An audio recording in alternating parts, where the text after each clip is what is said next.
கர்த்தர் நல்லவர். சத்தமாக ஒரு அல்லேலூயா சொல்லாமா? கர்த்தர் நல்லவர் சொல்லுங்க. ரொம்ப நல்லவர் சொல்லுங்க. ரொம்ப ரொம்ப நல்லவர். ஆமென். ஆண்டவரும் இரட்சகருமான இயேசு கிறிஸ்துவின் ஈடு இணையற்ற நாமத்தினாலே உங்களை நான் வாழ்த்துகிறேன். உங்களோடு கூட சேர்ந்து கர்த்தருடைய ஊழியத்தை நிறைவேற்ற கர்த்தர் எனக்கு கொடுத்த நல்ல சந்தர்ப்பத்திற்காகவும் என்னை அன்போடு ஏற்றுக்கொண்ட அன்பான பாஸ்டருக்காகவும் பாஸ்டர்மாவுக்காகவும் என்னுடைய நன்றியை தெரிவித்துக் கொள்கிறேன். இது கர்த்தர் உண்டு பண்ணின நாள். ஆமென். இதில் களிகூர்ந்து மகிழும்படியாய் கர்த்தர் நம்மை கொண்டு வந்திருக்கிறார். ஆமென். ஹல்லேலூயா.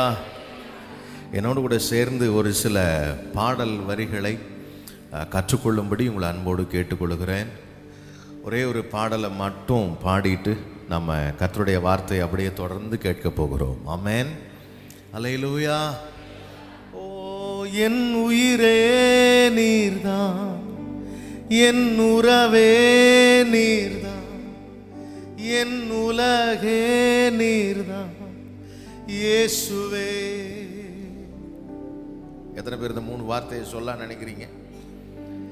என் உயிரே நீர்தான், என் உறவே நீர்தான், என் உலகே நீர்தான் இயேசுவே. மீண்டும் சொல்லுவோமா? என் உயிரே நீர்தான், என் உறவே நீர்தான், என் உலகே நீர்தான் இயேசுவே. என் உயிரே, என் உயிரே நீர்தான், என் உறவே நீர்தான், என் உலகே நீர்தான் இயேசுவே.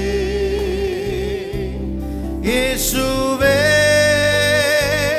இயேசுவே, இயேசுவே,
இயேசுவே.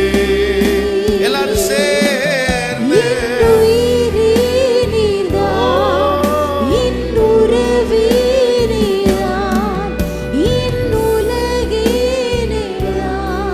இயேசுவே, நீர் என்னை முன் குறித்து தெரிந்து கொண்டீரே, உம் சித்தம் நிறைவேற்றி வாழ வைத்தீரே. நீர் என்னை முன் குறித்து தெரிந்து கொண்டீரே, உம் சித்தம் நிறைவேற்றி வாழ வைத்தீரே. உம் கரத்தில் நான் இருப்பதினால் அசைக்கப்படவில்லையே. எல்லாரும் சொல்லுமா, உங்க கரத்துல நான் இருக்கிறதுனால, உம் கரத்தில் நான் இருப்பதினால் அசைக்கப்படவில்லையே. மறுபடியும் சொல்லுவோம், உன் கரத்தில் நான் இருப்பதினால், உன் கரத்தில் நான் இருப்பதினால் அசைக்கப்படவில்லையே. என் உயிரே நீதான், என் உறவே நீதான், என் உறவே நீதான் இயேசுவே. சொல்லுமா, என் உயிரே, என் உயிரே நீதான், என் உறவே நீதான், என் உலகே நீதான் இயேசுவே. ஆமென், ஹல்லேலூயா. எத்தனை பேர் ஆண்டவருடைய சித்தத்தின் மையத்துல இந்த ஆண்டு உங்க வாழ்க்கை இருக்கணும்னு நினைக்கிறீங்க? ஆமென். நான் தெய்வ சமூகத்தில் என்ன சொல்லணும்னு வெள்ளிக்கிழமை இரவு ஆண்டவர் சமூகத்தில் ஜெபம் பண்ணிட்டு, வெள்ளிக்கிழமை இரவு பர்சனலாக இரவு ஜெபம் செய்வதனுடைய வழக்கம். படுத்துட்டேன். ஆண்டவர் சொல்கிறாரு, நீ போய் சொல்லு, என் கூட தான் அவங்களுக்கு வாழ்க்கை இருக்குன்னு சொல்லு. ஆமென். அவர் லைஃப் இஸ் இன் கிரைஸ்ட். கிறிஸ்துவுக்குள் இருப்பதே என் வாழ்க்கையின் மிகப்பெரிய சாதனை. எத்தனை பேர் இதை விசுவாசிக்கிறீங்க? அல்லேலூயா. எபேசியருக்கு எழுதின நிருபம் 1ஆம் அதிகாரம் 12ஆம் வசனத்தை நாம் எல்லாரும் சேர்ந்து வாசிக்க போகிறோம். அந்த பாடலை அப்பப்போ பாடி நம்ம அப்படியே வார்த்தையை தியானிக்க போகிறோம். எபேசியருக்கு எழுதின நிருபம் 1ஆம் அதிகாரம் எல்லாரும் சேர்ந்து வாசிக்க போகிறோம். எத்தனை எடுத்துட்டீங்களா? கையில் பைபிள் இருந்துச்சுன்னா பைபிளோட 2வது பகுதி புதிய ஏற்பாடு. பைபிளில் பழைய ஏற்பாடு புதிய ஏற்பாடுன்னு 2 பகுதி உண்டு. அதில் புதிய ஏற்பாட்டில் எபேசியருக்கு எழுதின நிருபம் 264வது பக்கம், 264வது பக்கம். ஒருவேளை பைபிள் கொண்டு வரல அப்படின்னா உங்கள் செல்ஃபோனில் பைபிள் ஆப் இருக்கும், அதை திறந்து எபேசியருக்கு எழுதின நிருபம் 1ஆம் அதிகாரம் 12ஆம் வசனம். தமது சித்தத்தின் ஆலோசனைக்கு தக்கதாக எல்லாவற்றையும் நடப்பிக்கிற அவருடைய தீர்மானத்தின்படியே நாங்கள் முன்குறிக்கப்பட்டு கிறிஸ்துவுக்குள் அவருடைய சுதந்திரமாகும்படி தெரிந்து கொள்ளப்பட்டோம். மீண்டும் ஒரு விசை வாசிக்கலாமா? தமது சித்தத்தின் ஆலோசனைக்கு தக்கதாக எல்லாவற்றையும் நடப்பிக்கிற அவருடைய தீர்மானத்தின்படியே நாங்கள் முன்குறிக்கப்பட்டு கிறிஸ்துவுக்குள் அவருடைய சுதந்திரமாகும்படி தெரிந்து கொள்ளப்பட்டோம். அல்லேலூயா. அந்த வசனத்தை கொஞ்சம் நான் உங்களுக்கு விளக்கி காண்பிக்க விரும்புகிறேன். வேதம் தெளிவாய் சொல்லுகிறது, தமது சித்தத்தின் ஆலோசனை. ஆமென். சொல்லுங்க. அந்த வார்த்தை ஆரம்பிக்கும் போதே தமது அப்படின்னு ஆரம்பிக்குது. என்னன்னு ஆரம்பிக்குது? தமது. நம்ம லைஃப் எங்க இருக்கு அப்படின்னா அந்த தமது தேவன். யாரு? தமதுன்ற வார்த்தை யாருடையது? தேவனை குறிக்கிற வார்த்தை. உங்கள் வாழ்க்கை, என்னுடைய வாழ்க்கை தேவனிடத்தில் இருக்கிறது. எல்லாரும் சொல்லுங்க அல்லேலூயா. இந்த ஆண்டு நம்முடைய வாழ்க்கையின் மிக முக்கியமான நோக்கம் ஒன்னே ஒன்னாதான் இருக்கணும். அது என்ன அப்படின்னா, ஆண்டவரே நான் உங்க சித்தத்தின் மையத்தில் இருக்க வேண்டும். ஆமென் அல்லேலூயா. என்ன பிரச்சனைன்னா, நம்ம வாழ்க்கை ஃபுல்லாக பல விதத்தில் பல மாதிரி வாழ்ந்துட்டோம். இத்தனை வருஷம் வரைக்கும் நம்ம ஒவ்வொரு விஷயத்துலையும் தேவ சித்தத்தை பார்த்தோமான்னு எனக்கு தெரியல. ஆனால் தேவ சித்தம் நம்முடைய வாழ்க்கையில் நிறைவேறி இருக்கிறது. அல்லேலூயா. இந்த வசனம் எனக்குள்ள பேச ஆரம்பித்தது கடந்த நாட்களில். இறையியல் தியாலஜி, அதில் சோவனிட்டி ஆஃப் காட், தேவனுடைய இறையாண்மை, தேவனுடைய ஆளுகை, தேவன் எப்படி ராஜரீகம் பண்ணுகிறார் அப்படின்னு எழுதி கொண்டிருந்தேன். இந்த வார்த்தையை வாசித்த அந்த நொடியிலேயே இந்த வசனம் எனக்குள்ள அப்படியே கிரிப்பாக பிடிச்சிருச்சு. என்ன அப்படின்னா, இதுவரைக்கும் என் வாழ்க்கையில் சம்பவித்த காரியங்கள் எல்லாம் நானாக செஞ்சதாக நினச்சிக்கிட்டு இருந்தேன். சில நேரம் தற்செயலாக நடந்ததாக நம்ம நினச்சிட்டு இருக்கிறோம். we are not here by accident. அதுதான் இந்த வசனத்தினுடைய மிக முக்கியமான சாராம்சம். நீங்கள் இங்கே உட்கார்ந்துருக்கிறீங்க, இந்த கோயம்புத்தூரில் இருக்கிறீங்க, அல்லது இப்படி இருக்கிறீங்க அப்படின்னா அதுக்கு காரணம் நீங்கள் அல்ல. சில பேர் நான் எவ்வளோ கஷ்டப்பட்டு கண்ணீர் விட்டு உழைச்சி இந்த நிலைக்கு வந்திருக்கிறேன்னு தெரியுமா பிரதர்? கஷ்டப்பட்டதெல்லாம் நீங்கள் தான். உங்களை கஷ்டப்பட்டு உங்களை உயர்த்துவதற்கு உங்களை திட்டம் பண்ணினவர் தேவன். எத்தனை பேர் அதை விசுவாசிக்கிறீங்க? அல்லேலூயா. நான் சொல்கிறேன், நீங்கள் கோயம்புத்தூர் வந்தது தேவ சித்தம். ஆமென். நான் அரியலூரில் இருக்கிறது தேவ சித்தம். என்ன நம்புறீங்களா? பல பேருக்கு ஒரு பெரிய பிரச்சனை இருக்குது. நான் அமெரிக்காவில் பிறக்கலையே பாஸ்டர். என்னது, நான் மட்டும் அமெரிக்காவில் பிறந்திருந்தா எப்படி இருந்திருக்கும் தெரியுமா? சில பேருக்கு இன்னொரு வருத்தம், நான் மட்டும் கலராக அப்படியே செக்க செவேர்னு பிறந்திருந்தா எப்படி இருந்திருக்கும் தெரியுமா?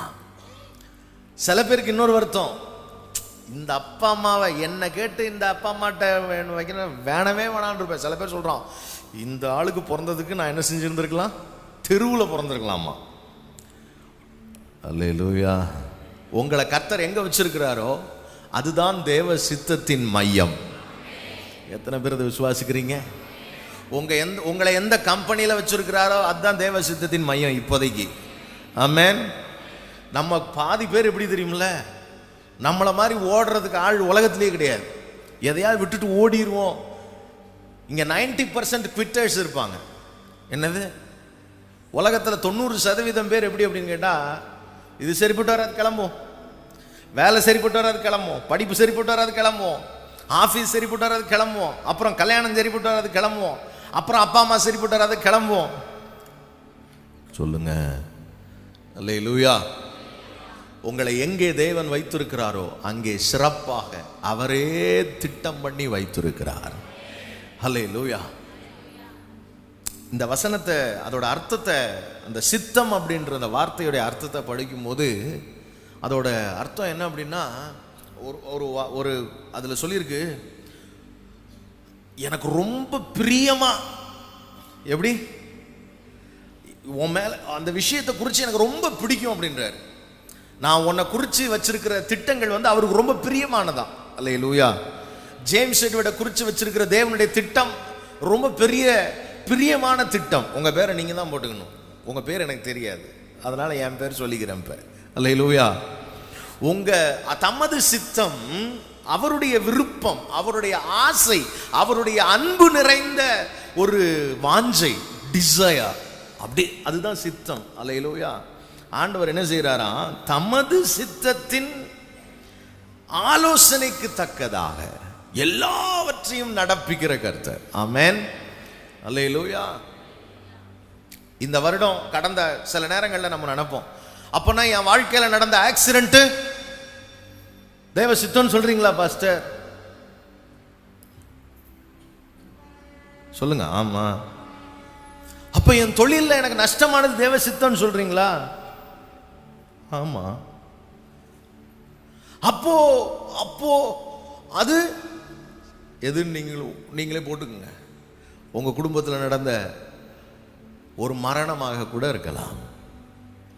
நீங்க சொல்லலாம், எத்தனையோ இழப்புகள் நீங்க சொல்லலாம். நான் சொல்றேன், அந்த இழப்புகள் கூட தேவ சித்தத்தின் மையத்துல தான் உங்களை வச்சிருக்கிறது. ஹல்லேலூயா. உங்களுக்கு ஒன்று சொல்லட்டுமா? நீங்களும் நானும் பிறந்ததுக்கு அப்புறம் இந்த உலகத்துல வாழ துவங்கல. உலக தோற்றத்துக்கு முன்னாடியே தேவனுக்குள்ள வாழ துவங்கிட்டோம். உலக தோற்றத்துக்கு முன்னாடியே ஜேம்ஸ் எட்வர்டை குறித்து ஆண்டவர் எல்லாம் பிளானிங் பண்ணிட்டார். ஆமென். ஹல்லேலூயா. our existence is not in this world. It never started in this world. It started in the mind of God. நம்முடைய இருப்பு, நாம் இந்த உலகத்தில் வாழ்கிறோமே, இந்த வாழ்க்கை உங்க அம்மா அப்பாவுக்கு பிறந்ததுனாலையோ அல்லது நான் எங்க அம்மா அப்பாவுக்கு பிறந்ததுனாலையோ தொடங்கல. தேவ சித்தத்தில் இருந்ததுனாலே துவங்கியது. எத்தனை பேர் அதை விசுவாசிக்கிறீங்க? அல்லேலூயா.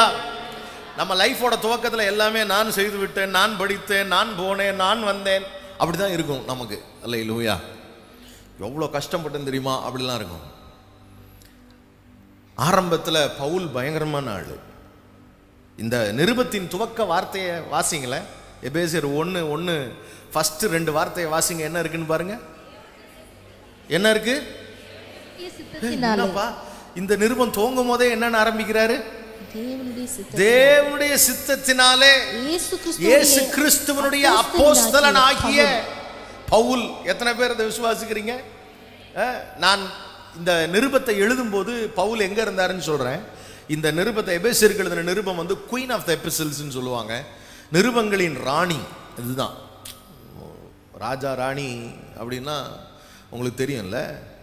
எபிசல்ஸ்லேயே, நிருபங்கள்லேயே ராணின்னா இதுதான். ஏன்னா அந்த நிருபத்தை வாசித்து பார்த்து ஒவ்வொரு வார்த்தையும் கவனிச்சிங்கன்னா ஒவ்வொரு அதில் புதிய ஏற்பாட்டு சத்தியங்கள் அத்தனையும் இருக்கக்கூடிய ஒரு சின்ன ஒரு 6 அதிகாரத்தில் அனைத்து சத்தியங்களின் வார்த்தைகளும் உள்ளடக்கப்பட்டிருக்கும்னா அது எந்த நிருபத்தில் தான்? இந்த எபிசல்ஸில் தான், இந்த எபிஷியன்ஸில் தான். இந்த நிருபத்தில் துவக்க வார்த்தையே அவர் சொல்றார், தேவனுடைய சித்தத்தினாலே இயேசு கிறிஸ்துவின் அப்போஸ்தலனாகிய. இப்போ நான் வந்து அப்போஸ்தல நடபடிகள் விளக்க உரை எழுதினேன். அந்த விளக்க உரை எழுதும்போது அப்போஸ்தலன் அப்படின்றதுக்கு தகுதி என்னன்னு எழுதினேன். ஒரு லிஸ்ட், ஒரு 10 தகுதிகள் அப்போஸ்தலன்னா எப்படி இருக்கணும் அப்படின்னு. அப்புறம் அந்த தகுதிகள்லாம் நானே அப்படி எனக்கு ஏதாவது 1-2 வருதா அப்படின்னு என்ன செஞ்சுக்கிட்டேன். ஆமா, ஒரு 6-7 சபைகள், கிளை சபைகள் ஆரம்பிச்ச உடனே மனசு சொல்லுது, ஜேம்ஸ் நீ கூட உன்னை என்னன்னு சொல்லிக்கலாம், அப்போஸ்தலன்னு. அப்புறம் ஒரு சைடு மைண்டு சொல்லுது, பாரு 200-300 ஊழியக்காரர்களை இது வரைக்கும் உருவாக்கி இருக்கிற, இப்போ உங்ககிட்ட இத்தனை பேர் படிச்சுட்டு இருக்கிறாங்க, நீ அப்போஸ்தலன் தாண்டா. எது தாண்டா? உங்களுக்கெல்லாம் சொல்லாதா? மைண்டு பேசும். உலகத்தில் பேசுறதுக்கு நிறைய இருக்கு. அதில் ஒன்று மாம்சம். என்னது? மாம்சம் ஒன்று பேசும், உலகம் ஒன்று பேசும், பிசாசு ஒன்று பேசுவான், ஆவியானவர் பேசுவார், வசனம் பேசும். இப்படி நிறைய சத்தங்கள் இருக்குது. அதில் மாம்சத்தின் சத்தம் பலமாக இருக்கும். ஏன்னா பக்கத்துலேயே இருக்குது பாருங்க. எங்கே தான் இருக்கிறோம்? உள்ளுக்குள்ளே நம்ம மாம்சத்தில் தானே இருக்கிறோம்.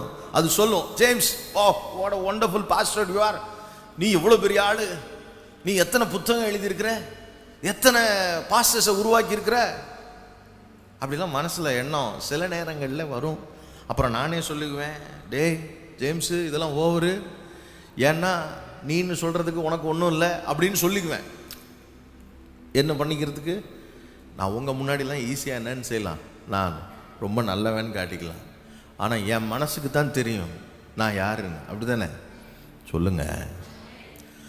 ஆனால் இந்த வருடம் இந்த வார்த்தையை வாசித்த போது பவுல் சொல்றாரு, தேவனுடைய சித்தத்தினாலே இயேசு கிறிஸ்துவின் அப்போஸ்தலனாகிய பவுல்.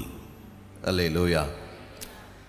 பவுலை குறித்து இன்னொரு இடத்துல சொல்றேன், கொரிந்தியர் நிருபம் இருக்கும், நான் அப்போஸ்தலன் அல்லவா, நான் மற்றவங்க எல்லாத்துலயும் நான் என்ன குறைஞ்சிட்டேன்னு நினைக்கிறீங்க? எல்லாரை விட நான் அதிகமாய் பிரயாசப்பட்டிருக்கிறேன். வரட்டா திட்டுறாரு, நான் அப்போஸ்தலன்யா அப்படின்னு. ஆனா இப்ப என்ன சொல்றாரு? தேவனுடைய சித்தத்தினாலே இயேசு கிறிஸ்துவின் அப்போஸ்தலனாகிய பவுல். இந்த 1 கொரிந்தியர் எப்ப எழுதுனது, எபேசியர் எப்ப எழுதுனதுன்னு சொல்றேன். எபேசியர் பவுலினுடைய வாழ்க்கையின் கடைசியில ஜெயிலில் உட்கார்ந்து இருக்கும் போது எழுதுனது. ஆனால் 1 கொரிந்தியர் அவருடைய ஊழியத்தின் துவக்கத்தில், எப்போ துவங்கினது? ஊழியத்தின் துவக்கத்தில் அவர் ஊழியம் ஆரம்பித்து ஒரு குறிப்பிட்ட கொஞ்சம் சொற்ப காலத்தில் துவக்கத்திலேயே எழுதப்பட்ட நிருபம். ஆரம்பத்தில் மனசில் என்னதான் இருக்கும் தெரியுமா? அப்படி தெரியுமா, நம்ம என்ன செஞ்சிட்டோம், பெருசாக சாதிச்சிட்டோம். உங்களுக்கெல்லாம் வந்தது இல்லையா? ஆனால் காலம் போக போக அப்போ தான் புரியும், எவ்வளோ பிரச்சனையை ஃபேஸ் பண்ணோம், இதெல்லாம் தாண்டி வந்து இங்கே உட்காந்துருக்குறோம், இந்த ஸ்டேஜில் இருக்கிறோம் அப்படின்னா இதுக்கு காரணம் நம்ம இல்லை. யாரு? தேவ சித்தத்தினாலே. அல்லேலூயா. நான் உங்களை தயவாக கேட்குறேன், 60 வயசில் தேவ சித்தத்தை குறித்து தெரிஞ்சுக்கிறத விட இன்னைக்கு தெரிஞ்சுக்கிட்டிங்கன்னா இந்த வருஷம் உங்கள் லைஃப்பில் ஒரு பெரிய டிரான்ஸ்ஃபர்மேஷன் வந்துடும். எனக்கு என்ன அப்படின்னா, நான் என் வாழ்க்கையில் நடக்கிற சம்பவங்கள் அத்தனையும் தேவ சித்தம்ன்றதை உணர துவங்கின ஒரு விசுவாசியோ, ஒரு ஊழியனோ, ஒரு மகனோ, ஒரு மகளோ அவருடைய வாழ்க்கையில் மிகப்பெரிய சாதனைகளை செய்துவிட முடியும். ஆமென், ஹல்லேலூயா. இதை தான் ஆண்டவர் சின்ன வயசுலே விதைக்கிறார். சாமுவேல் ஒரு நாள் பெத்லகேமுக்கு வந்தார், ஒரு ஆளை தேடுறாரு. எல்லாரும் வெவ்வேறு ஆட்களை கொண்டு வந்து நிறுத்துறாங்க. சொல்றாரு, இல்லை இவெல்லாம் இல்லை, எனக்கு தேவை ஒருத்தன் அப்படின்னு. அவனை கொண்டு வந்து நிறுத்தினோன்னு சொல்றாரு, உன்னை ராஜாவாக கர்த்தர் அபிஷேகம் பண்ணுகிறார். ஹல்லேலூயா. தேவ சித்தம் அவனுக்கு வெளிப்படுத்தப்பட்டது. when you hear the will of God, தேவனுடைய சித்தத்தை, விருப்பத்தை நீங்க அறிந்து கொள்ளும் போது, தமிழ்ல சித்தம்னு இருக்கும், இங்கிலீஷ்ல வில்லுன்னு இருக்கும். இங்கிலீஷ்ல இருக்கிற அந்த வில்ல நம்ம தமிழ்ல எப்பயாவது கேள்விப்பட்டிருவோம். எப்ப கேள்விப்பட்டிருப்போம் தெரியுமா? அவர் வில்லு எழுதி வச்சுட்டு போயிருக்காரு. என்னது வில்லுன்னா என்னன்னு தெரியல உங்களுக்கு? என்னது தமிழ்ல என்னன்னு சொல்லுவோம்? அதை ஒருத்தர் சாக போறாருன்னு வச்சுக்கோங்க.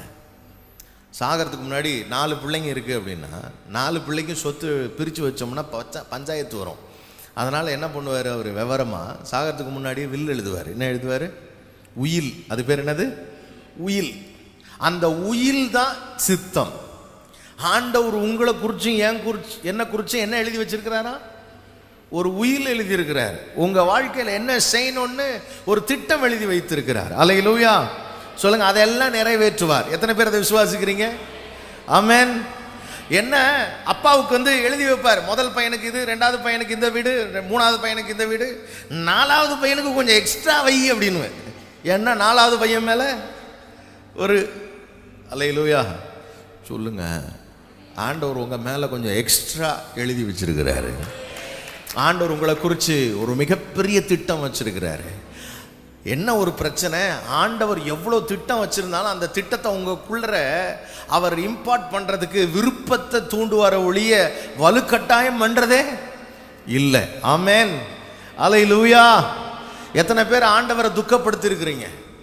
எத்தனை பேர் ஆண்டவர் ரொம்ப ஆண்டவர் என்னெல்லாம் யூஸ் பண்ணுறதுக்கு வாய்ப்பே இல்லைன்ற அளவுக்கு எத்தனையோ சம்பவங்கள் என் வாழ்க்கையில் நடந்தது உண்டு. நான் உம்மை துக்கப்படுத்தி நோகடித்தாலும் நீர் என்னை குறித்து வைத்த திட்டம் மாறலையே. இப்ப சொல்லுங்க, நான் உம்மை துக்கப்படுத்தி நீர் என்னை குறித்து வைத்த திட்டம் மாறலையே.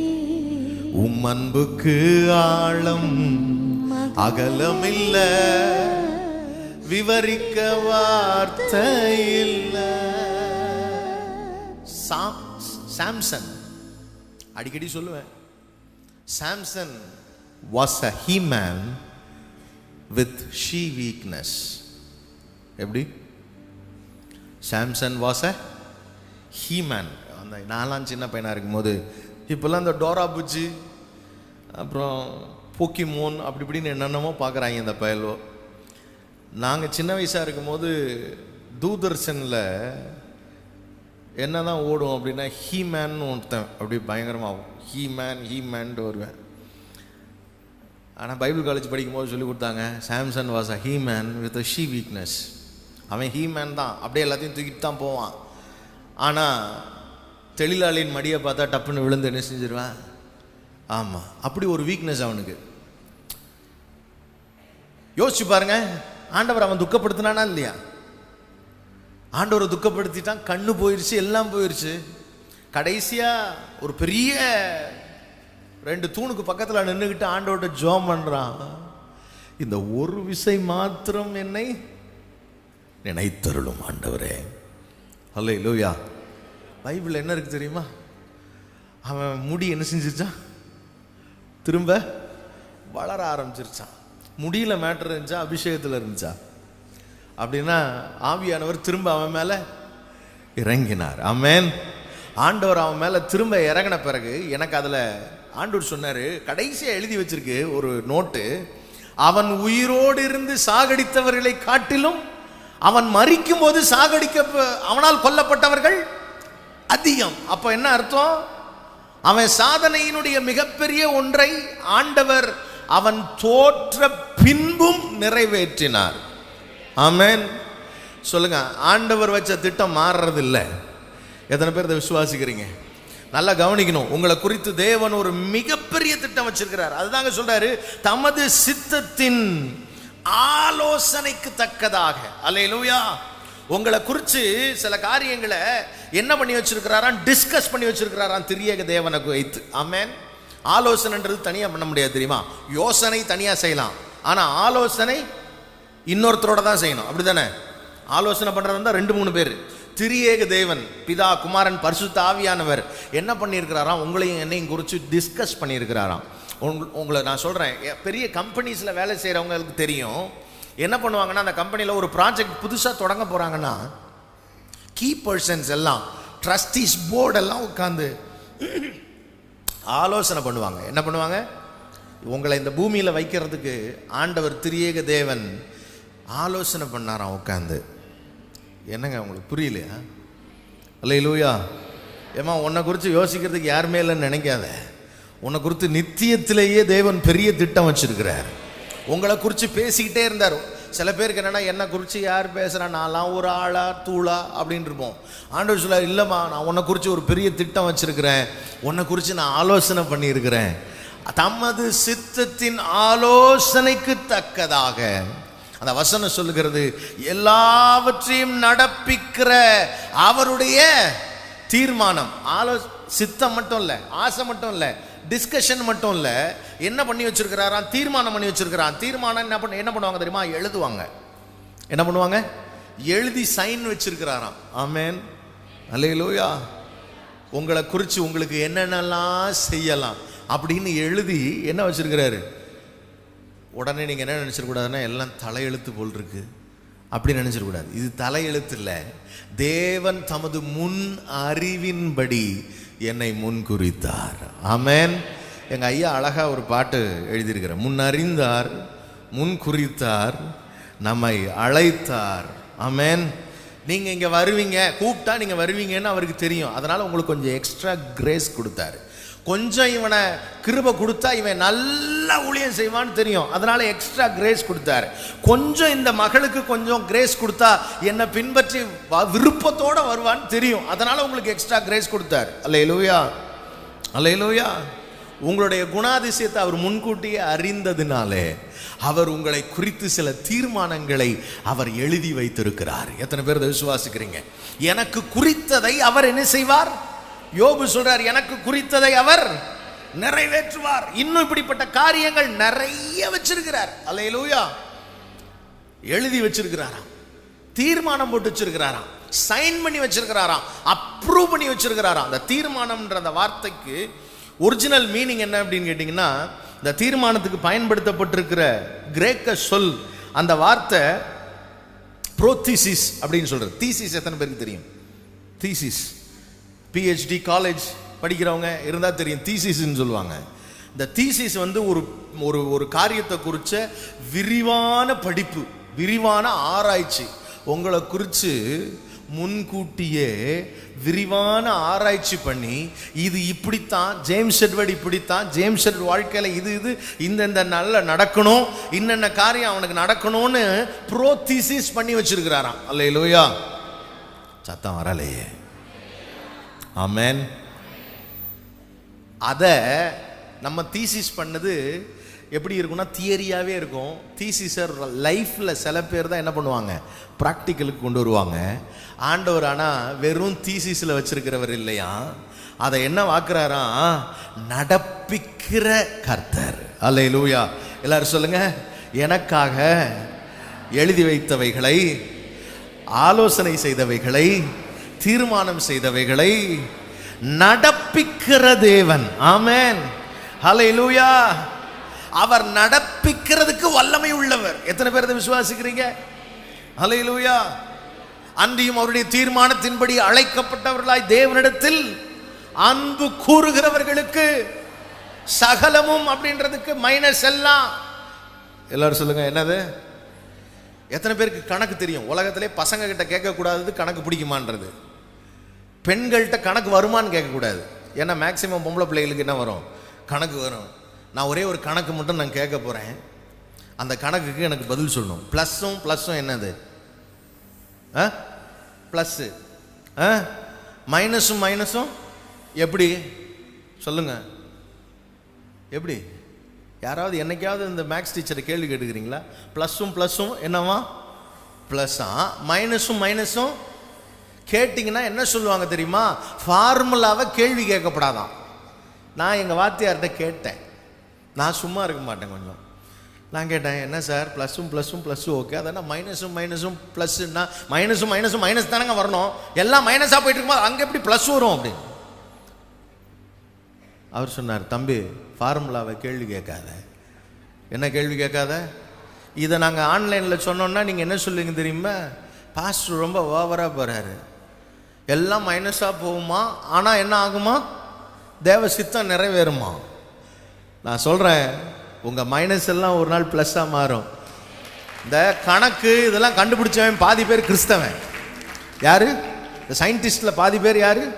நான் நினைக்கிறேன் இந்த ரோமர் 8:28 மனப்பாடம் பண்ண ஏதோ ஒரு சயின்டிஸ்ட், இந்த மேத்தமெட்டிஷியன் பார்த்தான், அன்றியும் அவருடைய தீர்மானத்தின் படி அழைக்கப்பட்டவர்களாய் தேவனிடத்தில் அன்பு கூறுவர்களுக்கு எல்லா மைனஸும் என்னது? எல்லாரும் சொல்லுங்க, எல்லா மைனஸும் பிளஸ் ஆக மாறுகிறது. அல்லேலூயா. அதை கணக்குக்குள்ளார போட்டு விட்டான். எதில் போட்டு விட்டான்? எங்கள் வாத்தியார் சொன்னார், கணக்கு. நான் கேட்டேன், கூட்டல் கழித்தல் வகித்தல் பெருக்கல் தவிர நாங்கள் வேறு எதுவுமே படிக்க போகிறதில்ல, அப்புறம் ஏன் சைன் டீட்டா கொசிக்கன் டீட்டா அந்த டீட்டா இந்த டீட்டான்னு உயிரை வாங்குறீங்க அப்படின்னா, அவர் சொல்ல, ஒன்றும் இல்லைப்பா, கணக்கில் என்னப்பா இருக்குது அப்படின்னா ப்ராப்ளம் இருக்குது, அப்புறம் என்னப்பா இருக்குன்னு ஃபார்முலா இருக்குது, அப்புறம் என்னப்பா இருக்குது, சொல்யூஷன் இருக்குது. அவ்வளோதான்டா. வாழ்க்கையில் பிரச்சனை எப்பயுமே இருக்கும். எல்லா பிரச்சனைக்கும் ஒரு ஃபார்முலா இருக்கும். எல்லா ஃபார்முலாவையும் ஒழுங்காக போட்டிங்கன்னா சொல்யூஷன் கிடைக்கும். அதுக்காக தான்டா கணக்கு வச்சுருக்கோம் அப்படின்னு. உங்களுக்கு புரியல? எவ்வளோ டஃப்பான கணக்குன்னாலும் அதுக்கு என்ன உண்டு? ஒரு ஃபார்முலா உண்டு. அந்த ஃபார்முலாவை போட்டிங்கன்னா கண்டிப்பாக ஸ்டெப்ஸு கரெக்டாக செஞ்சிங்கன்னா, இப்போ என்ன தெரியுமா, கிறிஸ்டியானிட்டியில் நீ பிரச்சனையா அப்படியே வா, ஃபார்முலாலாம் போடாத, ஸ்டெப்ஸ்லலாம் நடக்காத, அப்படியே சொல்யூஷன் என்ன செய்யும்? இது யார் பண்ணுற வேலை அப்படின்னா, காப்பி அடிக்கிறவன் பண்ணுற வேலை. கணக்கு புக்கிலேருந்து காப்பி அடிக்கிறவன் அந்த மேக்ஸோட அந்த இதையும் கீழேயும் காப்பி அடிச்சுக்கிட்டு ஃபார்முலாவையும் ஸ்டெப்ஸையும் என்ன செய்ய மாட்டான், போட மாட்டான். அல்லேலூயா. ஒழுங்காக கணக்கு பண்ணுறவன் என்ன செய்வானா, எல்லாத்தையும் கரெக்டாக செய்ய. ஆண்டவர் சொல்றார், உங்கள் வாழ்க்கையில் நீ நினைக்கிற எல்லா மைனஸையும் ப்ளஸ்ஸாக மாற்ற என்னால் முடியும். ஆமென். யோசேப்பின் வாழ்க்கையில் நடந்ததெல்லாம் மைனஸ். தரிசனம் வந்தவொடனே குழியில் தூக்கி போட்டாங்க. என்ன வந்துச்சு? கனவு கண்டான். 2 கனவுங்க. குழிக்குள்ளார போனால் தூக்கி வித்துட்டாங்க. அடிமையாக போனால் அந்த வீட்டில் ஒழுங்காக வேலை செஞ்சான். அந்த அம்மா சும்மாவே இருக்க மாட்டேன்ருச்சு. கடைசியில் அந்த அம்மா பொய் குற்றம் சாட்டி ஜெயிலில் போட்டுருச்சு. எல்லாமே மைனஸுங்க, அனைத்தும் மைனஸ். 2 பேர் சொல்கிறான், சோகமாக இருக்காங்க. இவன் காலையில் போய்க்காரன், என்னையா சோகமாகறீங்க? கனவு கண்டேன். நானாக இருந்தால் என்ன சொல்லியிருப்பேன், செத்தடா நீ, அவள் தான். உங்கள் 2 பேருக்குமே குழிதான் இருப்பேன். ஏன்னா கனவு கண்டதுனால தான்டா எங்கே இருக்கேன், இந்த நிலைமையில ஜெயிலில் என்ன செஞ்சுட்டு இருக்கேன். கனவோடு நீ சாவுன்னு இருக்கும். ஆனால் யோசேப்பு பாருங்க, அவனுக்குள்ள சொல்கிறான், ஆண்டவரே நான் ஜெயிலில் இருந்தாலும் உங்கள் சித்தம். ஆமென். போத்திபார் வீட்டில் இருக்கும்போது சொல்கிறான், அவருக்கு முன்பாக நான் எப்படி இவ்வளோ பெரிய அக்கிரமத்தை செய்வேன், எப்படி கர்த்தருக்கு முன்பாக எப்படி நான் அக்கிரமத்தை செய்வேன். அவன் போத்திபார் வீட்டிலையும், அவன் போத்திபார் வீட்டில் இருக்கிறதா நினைக்கல, கர்த்தருடைய வீட்டில் இருக்கிறதா நினைச்சான். ஆமென். அல்லேலூயா. கடைசியில் எந்த கனவு அவனை கீழே தள்ளி மைனஸில் கொண்டு போயிட்டே இருந்துச்சோ அதே கனவு மாதிரி ஒரு கனவு ராஜாவுக்கு வந்துச்சு. க்ளீனாக்கி ட்ரெஸ் பண்ணி அப்படியே சூப்பராக கொண்டு வந்து விட்டுட்டு அவன் கிளம்புறதுக்கு வழியாக பார்க்குறான். எப்போ ராஜா நல்ல ஒரு ஆளை பார்த்து இந்த தேசத்தை காப்பாற்றிக்கோன்னு அவன் சொல்கிறான், நீ தான் நல்ல ராஜா, நீ தாண்டா ஆளுகைக்கு தேவை. ஆமேன். எல்லா மைனஸும் அவனுக்கு ப்ளஸ் ஆக ஆரம்பிச்சுது. ஆமேன். கடைசியாக பார்க்குறான், 10 பேர் எண்ணி பார்க்குறான். 1 2 3 4 5 6 7 8 9 10 11வது கதிர்கட்ட காணமே. தரிசனம் இன்னும் நிறைவேறலை. 11 வந்தால் தான் தரிசனம்னு ஒருத்தனை பிடிச்சி வச்சுக்கிட்டு போய் அந்த 11வது ஆளை கூட்டிகிட்டு வாடான்ட்டான். 11வது ஆளை கூட்டிகிட்டு வந்த பிறகு அந்த 11 பேர் எண்ணி பார்த்தான், அழுகிறான். தரிசனம் நிறைவேறுகிறது. ஆமேன்.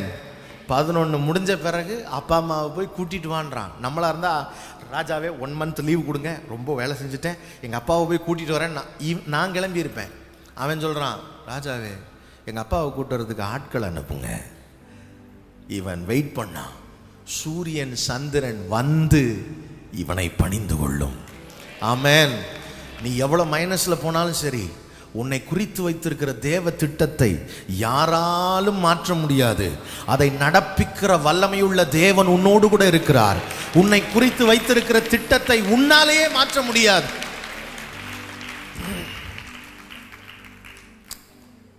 நான் ஆண்டவர் என்னை 14 வயசுல ஊழியத்துக்கு அழைச்சார். 14.5 வயசு கரெக்டாக நான் ரட்சிக்கப்பட்ட போது 15 வயசுல என்ன ஊழியம் செய்வேன்னு ஆண்டவர் என்கிட்ட சொன்னார். இரவு ஒரு நாள் ஆற்றங்கரையில் ஜெபித்து கொண்டிருந்த போது ஆண்டவர் சொன்னார், நீ அநேக ஊழியர்களை உருவாக்குவ, அதுதான் உன்னுடைய அழைப்புன்னார். நான் பைபிள் காலேஜ் முடிச்சு வந்த உடனே முதல் செய்ய ஆரம்பித்த ஊழியமே பைபிள் காலேஜுக்கு நோட்டீஸ் போட்டது தான். வேற எந்த ஊழியமும் செய்ய ஆரம்பிக்கல. எனக்கு 22 வயசுல நான் பைபிள் காலேஜ் ஆரம்பித்தேன். பல பேர் நினச்சிக்குவாங்க நான் பாஸ்டர் ஆகிட்டேன் அப்படின்னு. நான் பாஸ்டர் ஆகிலாம் பைபிள் காலேஜில் என்ன செய்யலை. எனக்கு ஊழியமே ஆரம்பித்ததே என்னது தான், பைபிள் காலேஜ் தான்.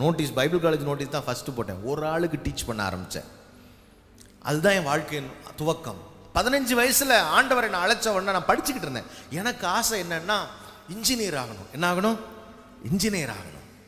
இன்ஜினியர் ஆகிட்டு ஊழியத்துக்கு வந்துடுறேன்ப்பா, அப்போ தான் கெத்தாக இருக்கும். எப்படி இருக்கும்? கெத்தாக இருக்கும். ஆண்டவர் சொன்னார், இல்லைடா நீ பைபிள் காலேஜ் நடத்தணும், அதனால் நீ நிறைய பைபிளில் படிக்கணும், அதனால் நீ பைபிள் காலேஜ் போகணும். நான் சொன்னேன், முடியாது. நான் எப்போ முட்டி போட்டாலும் ஜெபம் பண்ண உட்காந்தாலும் கர்த்தருடைய சத்தம் கேட்கும், கர்த்தர் பேசுறது கேட்கும். பார்த்தேன், இவர் என்ன எப்போ போட்டாலும் ஜெபம் பண்ணால் ஊழியத்துக்கு வா ஊழியத்துக்கு வான்னு கூப்பிடுறாரு. ஜெபம் பண்ணால் தானே கூப்பிடுறாரு, ஜெபம் பண்ணாமல் வந்தால் கூப்பிட முடியாதுல்ல அப்படின்னு நான் நினச்சிக்கிட்டேன். அதனால் ஜெபத்தை நிறுத்தினேன். பிசாசு எல்லாம் உள்ளே வந்துருச்சு. எல்லா கெட்ட பழக்கமும் என்ன செஞ்சிருச்சு? உள்ளே வந்துருச்சு. வாழ்க்கையின் மோசமான நிலைமைக்கு போயிட்டேன். ஆனால் ஆண்டவர் பார்த்தீங்கன்னா ஒரு பக்கம் ஃபியூஸை பிடிங்கி விட்டுக்கிட்டே இருக்கார். ஆண்டவர் அழைச்ச ஊழியத்துக்கு நான் போகலன்ன உடனே நான் இன்ஜினியரிங் குரூப் படிக்க முடியாத மாதிரி ஆக்கி விட்டார். அந்த வருஷம் பார்த்து கவர்மெண்ட்டில் கோட்டா போட்டு விட்டாங்க. நான் வாங்கின மார்க்குக்கு என்ன கொடுக்க மாட்டேன்ட்டாங்க, இன்ஜினியரிங் குரூப் கொடுக்குது. நான் உடனே சொன்னேன், சார்ட்டர்ட் அக்கௌண்டன்ட் ஆகிட்டு தான் ஊழியத்துக்கு வருவேன். சிஏ என்ன ஆகணும்? ஏன்னா 3rd குரூப் படிக்கிறேன், எக்கனாமிக்ஸு, அக்கௌண்டன்சி, மேக்ஸு எல்லாம். கடைசியில் அதுலேயும் ஆண்டவர் பிடிங்கி விட்டார். அதுலேயும் பார்த்தீங்கன்னா நான் என் பேர் ஜேம்ஸ் எட்வர்ட், நான் வாங்கின மார்க் 007 மேக்ஸில். அதனால தான் சொன்னேன், மேக்ஸ்லாம் உங்களை பார்த்து, மேக்ஸ்னால் நமக்கு அப்படி அலர்ஜி. அக்கௌண்ட்ஸில் 178, ஆனால் மேக்ஸில் எவ்வளோ? அப்படி பியூஸ் பிடிங்கி விட்டார். ஒன்றும் இல்லாமல் போச்சு மேக்ஸு. +2 ஃபெயிலு. நான் சொன்னேன் ஆண்டவர்கிட்ட, டைப்ரைட்டிங் கிளாஸ் போவேன்.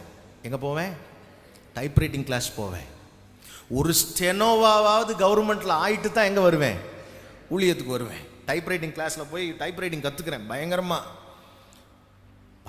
டைப் படிக்கிறேன். எங்கள் ஊர்லேயே பார்த்தீங்கன்னா டைப்ரைட்டிங் இன்ஸ்டியூட்லாம் சேர்ந்து முடிவு பண்ணிட்டாங்க, இவன் தான் ஃபஸ்ட்டு வருவான் அப்படின்னு. எக்ஸாம் வந்துச்சு, பயங்கரமாக அடித்து ஒரு ஒரு 10 நிமிஷத்தில் அடிக்கிற ஒரு இங்கிலீஷ் இருக்கும், அதை 7 நிமிஷத்தில் அடித்து முடிச்சிட்டேன். எங்கள் மாவட்டத்திலேயே ரிசல்ட் வந்தபோது ஃபெயில் நான் ஒருத்தன் தான். எப்படி? நான் கேட்டேன் ஆண்டவர்கிட்ட, என்ன ஆண்டவர் இப்படி அநியாயம் பண்ணுறீங்க அப்படின்னா ஆண்டவர் சொன்னார், டேய் நீ எப்படி ஓடினாலும் முட்டு சந்து மட்டும்தான், பேசாமல் என்ன செஞ்சிரு, ஊழியத்துக்கே வந்துரு. அப்புறம் எல்லாம் இருக்கும் போது கூப்பிட்டார் ஒழுங்கா, அப்போ வரமாட்டேன்ட்டேன். அப்புறம் எல்லாம் போன பிறகு மானம், ரோசம், சூடு, சொர்ணம், நல்ல பேர் இது எல்லாம் போய் சர்ச்சிலேயே விளங்காதவன்னு பேர் வாங்கினதுக்கப்புறம் இவனா ஊழியத்துக்கு போறான்னு எங்க பாஸ்டர் அடியாத்தி இவன் ஊழியத்துக்கு போறானா ஊரே கெடுத்து போடுவானேன்ற மாதிரி பார்த்தாரு. அப்படித்தான் நான் ஊழியத்துக்கு வந்தேன். நான் நல்லவனாலாம் வரவே இல்லை பாவம். ஏன்னா சர்டிஃபிகேட்டே கொடுக்க மாட்டேன்ட்டாங்க. எங்கள் பாஸ்டர் எனக்கு ரெக்கமெண்டேஷன்லாம் கொடுக்கல.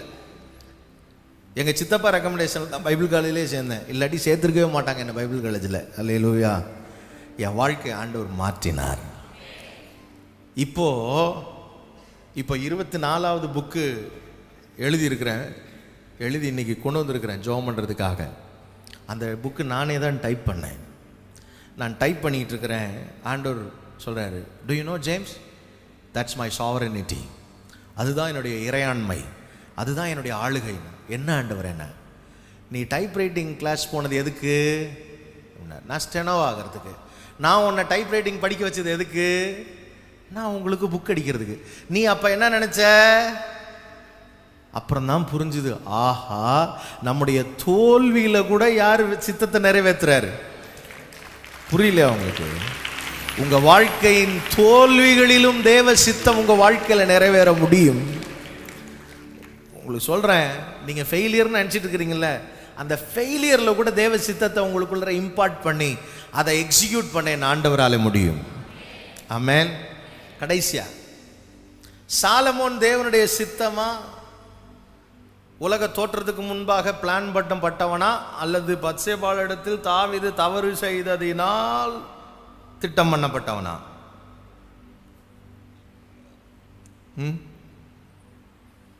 பைபிள் தெரிஞ்சவங்களுக்கு மட்டும்தான் இது புரியும். சொல்லுங்க. சாலமோன் மூலமாக இயேசு பிறந்தார், அப்படிதானே? புதிய ஏற்பாட்டில் அப்படிதான் இருக்கு. சாலமோன் தாவீதின் மகன் சாலமோன், சாலமோனுடைய வம்சத்தில் தான் யார் பிறந்தா? இது உலக தோற்றத்துக்கு முன்பு இருந்த தேவ சித்தமா அல்லது தாவீது தவறு செய்ததுனாலா? நான் சொல்லட்டுமா? உலக தோற்றத்துக்கு முன்பே பத்சேபாளை தாவீதுக்கு திருமணம் முடிப்பதற்கு யார் திட்டம் வச்சிருந்தா? ஆண்டவர் வச்சிருந்தாரு. ஆனா தாவீது குறுக்கில் போயிட்டாரு. எதுல போயிட்டாரு? ராஜாக்கள் யுத்தத்துக்கு போகிற காலத்துல 3 வருஷம் ஒழுங்கா யுத்தத்துக்கு போயிட்டு வந்தார் தாவீது. ஒவ்வொரு வருஷமும் யுத்தத்துக்கு போகும்போது கேட்பார், ஆண்டவர் போகலாமா? போலாம்ப்பா. 2வது வருஷம் போலாம்ப்பா. 3வது வருஷம் வேற வழியா போப்பா. 4வது வருஷம் நான் போகவே தேவையில்லப்பா, 3 வருஷமா ஜெயிச்சிட்டேன், நான் படுத்து தூங்குறேன்ப்பான்னு தூங்கினான். என்ன போட்டுமா வேணாமான்னு என்ன கேட்கல, தேவ சித்தம் கேட்கல, படுத்து தூங்கினான் பாருங்க. நைட்டு சாயங்கால நேரத்தில் எந்திரிச்சான், அப்படின்னா முடிஞ்சு போச்சு. அவன் வாழ்க்கையில் பாவம் வந்துடுச்சு. அந்த பாவத்தை மறைக்கிறதுக்கு உரியாவை கொலை பண்ணுறதுக்கு லெட்டர் கொடுத்தான், எல்லாம் செஞ்சான். ஒருவேளை அவன் தவறு செய்திருக்கலன்னா என்ன நடந்திருக்கும் தெரியுமா? தேவ சித்தத்தை கேட்டது, ஆண்டவரே நான் என்ன செய்யணும்னு கேட்டிருப்பார். யுத்தத்துக்கு போடா மகனேன்னு இருப்பார். உரியா இருக்கிறதுலே பெஸ்டான ஆளு, ராஜாவுக்காக எதையும் செய்யறவன். தாவீதுனா உயிர் அவனுக்கு. அகித்தோப்பேலுடைய சொந்த பேத்தியை கல்யாணம் பண்ணியிருக்கான். யாரு? உரியா. ரொம்ப திக்கு. அதனாலதான் அகித்தோப்பேல் ஃபேமிலின்றதுனாலதான் அரண்மனைக்கு பக்கத்தில் வீடு, ரொம்ப நெருக்கம். அவங்க உரியா யுத்த களத்துக்கு போயிருந்தான்னா ராஜா கிட்ட சொல்லியிருப்பான், ராஜா யுத்த களத்துக்குள்ள நீங்க வராதீங்க, நாங்க பராக்கிரமசாலிகள் முன்னே போறோம் அப்படின்னு. அந்த யுத்த களத்துல அவன் முன்ன போயிருந்து அவன் யுத்த களத்துல கண்டிப்பா செத்து போயிருந்திருப்பான். அகித்தோப்பேல் அழுதுகிட்டே என் பேத்தி இந்த மாதிரி விதவையாயிருச்சு, கல்யாணம் ஆகி குழந்தை கூட இல்லை அப்படின்னு என்ன செஞ்சிருந்திருப்பான், புலம்பியிருப்பான். தாவீது சொல்லியிருப்பான், கவலைப்படாதப்பா நான் கல்யாணம் கட்டிக்கிறேன் அந்த பிள்ளைய அப்படின்னு கல்யாணம் கட்டி ஒழுங்கா முறையா என்ன நடந்திருக்கும், சாலமோன் பிறந்திருந்திருப்பான். தேவ சித்தம் அது. இவன் பைபாஸ் பண்ணி ஒரு தப்பு செஞ்சான் பாருங்க. அந்த தப்பு செஞ்ச போதும் ஆண்டவர் அவனை விடலை. என்ன செஞ்சார் தெரியுமா? நாத்தான் தீர்க்கதரிசியை அனுப்பி அவனை உணர்த்தி அவனை சீர்படுத்தி அதற்கு பின்பு ஒரு குழந்தைய முறையா கொடுத்து அந்த குழந்தையின் வாயிலாக உலகத்துக்கே தேவ சித்தத்தை வெளிப்படுத்தினார். ஹல்லேலூயா. நான் உங்களுக்கு ஒன்று சொல்றேன், ஒருவேளை நீங்க ஆண்டவரை துக்கப்படுத்தி நோகடித்திருந்தாலும் என்னோட கூட சேர்ந்து சொல்லுவோமா, நான் உம்மை துக்கப்படுத்தி நோகடித்தாலும் நீர் என்னை குறித்து வைத்த திட்டம் மாறலையே, நான் உம்மை துக்கப்படுத்தி நோகடித்தாலும் நீர் என்னை குறித்து வைத்த திட்டம் மாறலையே. அன்புக்கு ஆழம் அகலமில்ல, விவரிக்க வார்த்தை இல்ல. அன்புக்கு ஆழம் அகலமில்ல, விவரிக்க வார்த்தை இல்ல. என் உயிரே நீர்தான், என் உறவே நீர்தான், என் உலகே நீர்தான் இயேசுவே. எல்லாரும் சேர்ந்து சொல்லுவோமா? உங்களை குறித்து வைத்த தேவ திட்டம் ஒருபோதும் மாறுவதில்லை. இந்த ஆண்டு சொல்லுங்க, அப்பா உங்க சித்தத்தின் மையத்துல நான் இருக்கணும் ஆண்டவரே. என் உயிரே நீர்தான், என் உறவே நீர்தான், என் உலகே நீர்தான் இயேசுவே. இயேசுவே, எல்லாரும் சேர்ந்து சொல்லுவோமா? ஓ இயேசுவே, இயேசுவே, இயேசுவே. ஓ ரபஷானரா லகதனரா. என் உயிரே நீர்தான், என் உறவே நீர்தான், என் உலகே நீர்தான் இயேசுவே. உயிரே நீர்தான், என் உறவே நீர்தான், என் உலகே நீர்தான் இயேசுவே. அப்படியே எழும்பி நின்று தேவ சமூகத்தில் ஒரு விசை, என் வாழ்வில் இந்த ஆண்டு உங்க சித்தம் நிறைவேறட்டும்னு ஒப்பு கொடுக்க போறோம். கேளுங்க, ஆண்டவர் உங்களோடு பேச விரும்புகிறார். அவர் உங்க சித்தத்தை குறித்து அவர் தீர்மானித்து எழுதி வைத்திருக்கிற ஒவ்வொரு காரியத்தையும் உங்களுக்கு வெளிப்படுத்த தம்முடைய பரிசுத்த ஆவியானவரை உங்களுக்கு தந்திருக்கிறார். அவர் கொடுத்த அபிஷேகம் உங்களுக்கு எல்லாவற்றையும் போதிக்கும். அவர் உங்களோடு பேசுவார். என் கூட 14 வயசுல பேச துவங்கினார், இன்றைக்கு வரைக்கும் பேசுகிறார். ஒருவேளை இது அனுபவம் இல்லாதவர்களுக்கு புரியாது, அனுபவித்தவர்களுக்கு மட்டும்தான் தெரியும் கர்த்தர் பேசுவார்ன்றது. தெரியாதவங்களை குறித்து கவலைப்பட வேணாம். ஆனா கேளுங்க, அப்பா என்கிட்ட பேசுங்கப்பா, உங்க வார்த்தைகள் மூலமா பேசுங்கப்பான்னு கேளுங்களேன்.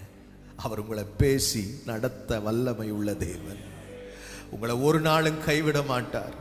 அவர் சொல்றார், நான் உன்னை என்னுடைய சொத்தா மாற்றி இருக்கிறேன். அவ்வளோ திட்டம் பண்ணி முன்குறித்து கிறிஸ்துவுக்குள் உன்னை என்னுடைய சுதந்திரமாய் மாற்றி இருக்கிறேன். யூ ஆர் மை ப்ராப்பர்ட்டி அப்படின்றார். சொல்லுங்க, இந்த இடம் வாங்கின உடனே நீங்க என்ன பண்ணீங்க? என்ன பண்ணீங்க? பாஸ்டர் என்ன பண்ணியிருப்பாரு நினைக்கிறீங்க? ஒரு பெரிய பிளான் வச்சிருப்பாரு இப்ப இதுக்கு இல்ல?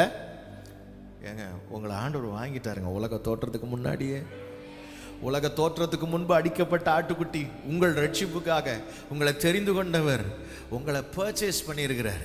உங்க மேல ஒரு பெரிய பிளான் வச்சிருக்கிறார். ஆமென். உங்க வாழ்க்கையில் இருக்கிற சில கூரைகளை, சில கூரை வீடுகளை அவர் உடைத்தெறிவார். எதுக்குன்னா உங்க மேல பெரிய மாளிகையை கட்ட போறார். God destroys our own plans. நம்முடைய திட்டங்களை எல்லாம் தேவன் உடைக்கிறார், so that he can build a better one for us. Amen. உங்களுக்காக எனக்காகவும் better and bigger plans அவர் வச்சிருக்கிறதுனால அந்த எக்ஸிக்யூட் பண்றதுக்காக நம்ம வாழ்க்கையில சிலதை உடைச்சிருக்கிறாரு. இந்த ஆண்டு சிலதை உடைச்சு எடுத்துருவாரு, புதுசா உங்களுக்கு தருவாரு. ஆமென். பெருசா தருவார். சொல்லுங்க, உடைக்கப்படும் போது அழாதீங்க. சொல்லுங்க, என்னை உடைக்கிறார் என்றால் என்னை உருவாக்குகிற தேவன் அவர். எனக்காக சிறப்பான ஒன்றை ஆயத்தம் பண்ணி கொண்டிருக்கிறார்.